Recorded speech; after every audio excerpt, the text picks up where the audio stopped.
Hi, boys and girls. I'm back again to talk about author's purpose with you today, and I have my teddy bear with me because we have a special story that I'm going to talk to you about in a minute.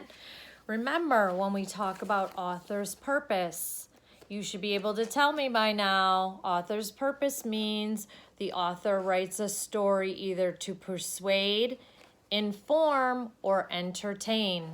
Now this week we've already read a story about persuading and informing. Let's see what today's book might be about. Remember, I'm going to go over these again with you.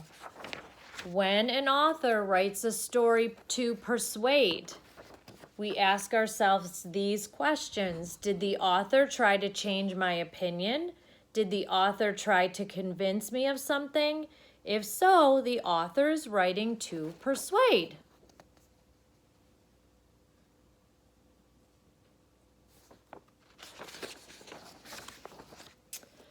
If the author is writing to inform, we ask ourselves these questions. Did the author give me facts? Did the author try to teach me something?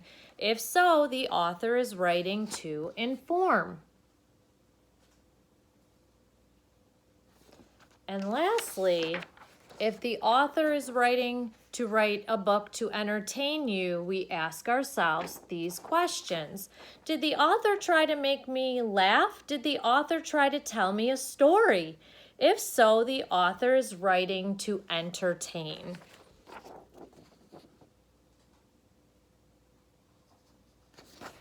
Now today I have a book that is one of my favorite books, and that's why I chose this book, and my kids used to love this story also, and it's called Corduroy.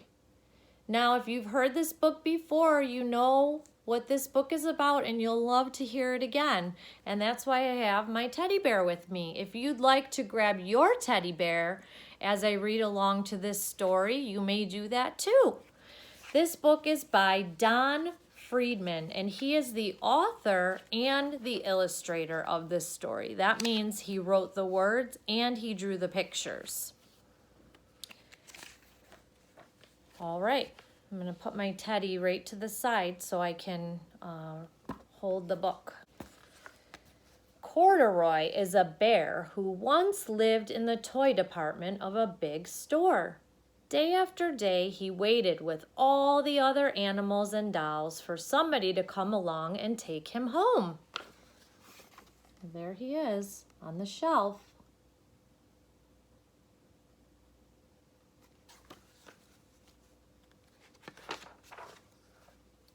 The store was always filled with shoppers buying all sorts of things. But no one ever seemed to want a small bear in green overalls. Then one morning, a little girl stopped and looked straight into Corduroy's bright eyes. "Oh, Mommy," she said, "look, there's the very bear I've always wanted." "Not today, dear," her mother sighed. "I've spent too much already. Besides, he doesn't look new. He's lost the button to one of his shoulder straps." So she really wants him, but Mom says, look, he doesn't look very new, and look, he's missing a button there. So I've spent enough money today, and I don't think we should get him.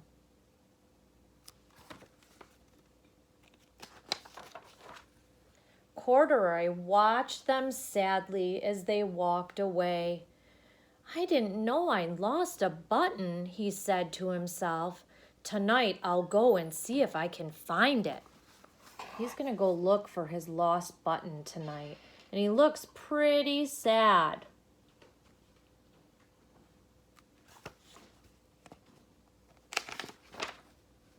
Late that evening, when all the shoppers had gone and the doors were shut and locked, Corduroy climbed carefully down from his shelf and began searching everywhere on the floor for his lost button. You can see him looking all around for that button.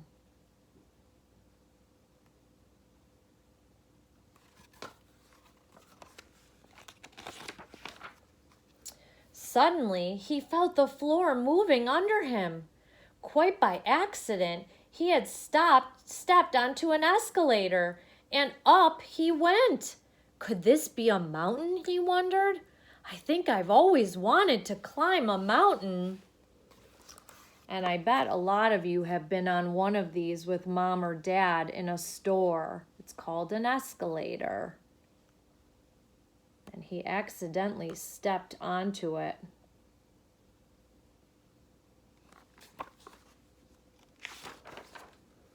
He stepped off the escalator as it reached the next floor, and there, before his eyes, was a most amazing sight.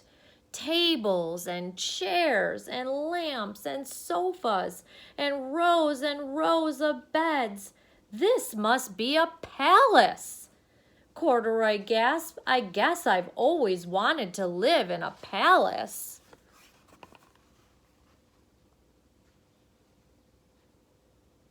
Do you see all the beds and furniture? He thinks he's in a palace.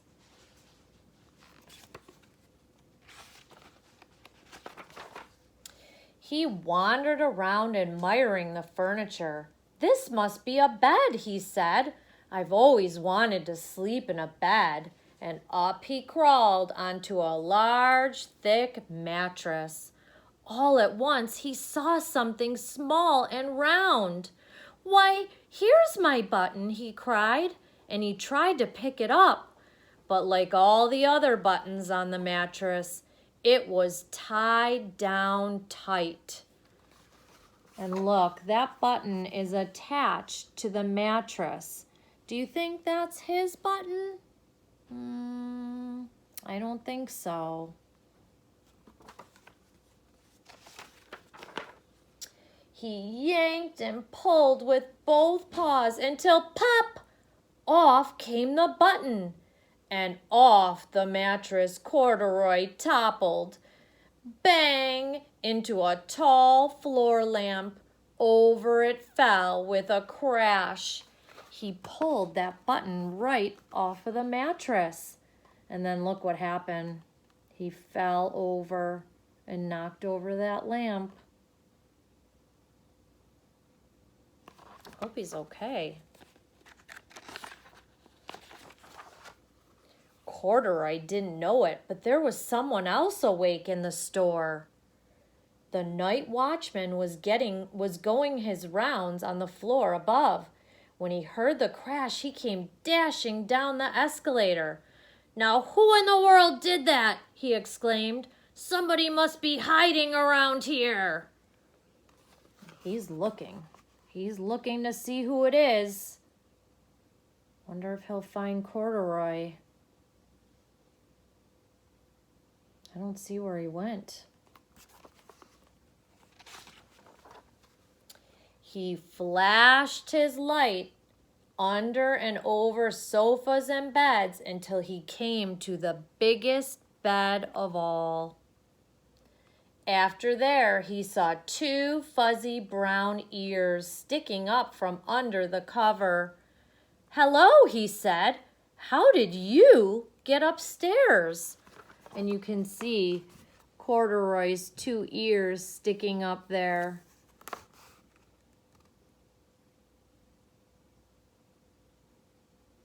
He's surprised at how Corduroy got upstairs. The watchman tucked Corduroy under his arm and carried him down the escalator and set him on the shelf in the toy department with the other animals and dolls. There he is.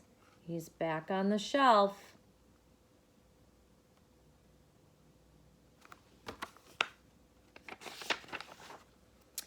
Corduroy was just waking up when the first customers came into the store in the morning, and there, looking at him with a wide, warm smile, was the same girl he'd seen only the day before. I'm Lisa, she said, and you're going to be my very own bear.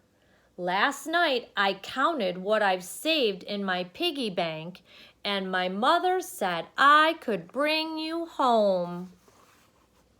And look how excited she is. And I think Corduroy is very excited too. He'll finally have a home. Shall I put him in a box for you? The sales lady asked. Oh, no thank you, Lisa answered. And she carried Corduroy home in her arms.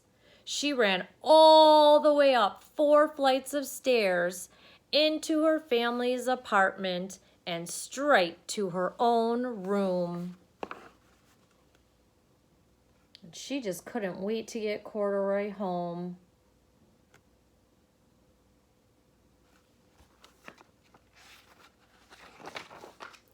Corduroy blinked. There was a chair and a chest of drawers, and alongside a girl-sized bed stood a little bed, just the right size for him. The room was small, nothing like that enormous palace in the department store. This must be home, he said. I know I've always wanted a home. Lisa sat down with Corduroy on her lap and began to sew a button on his overalls. I like you just the way you are, she said, but you'll be more comfortable with your shoulder strap fastened. So look at, she gave him a button. And you see how Corduroy has his own little bed right here, right next to Lisa's? That looks so nice. I think he's going to feel right at home there.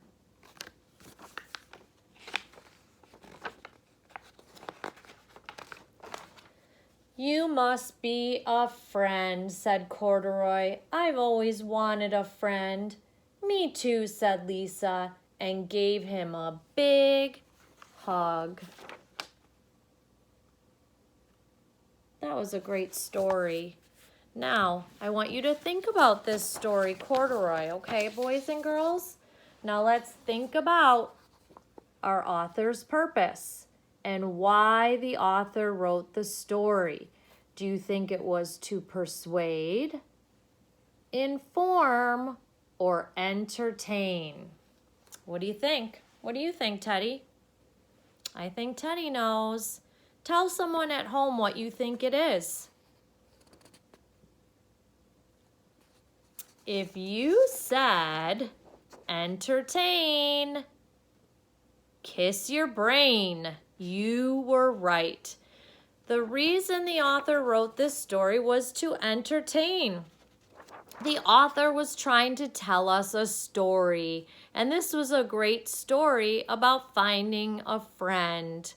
So if you answered entertain, you were correct. I think we did a great job this week, boys and girls, with author's purpose. And remember to continue trying to find the author's purpose in all of the books and stories that you read at home also. All right. Have a great day, boys and girls. I'll see you soon.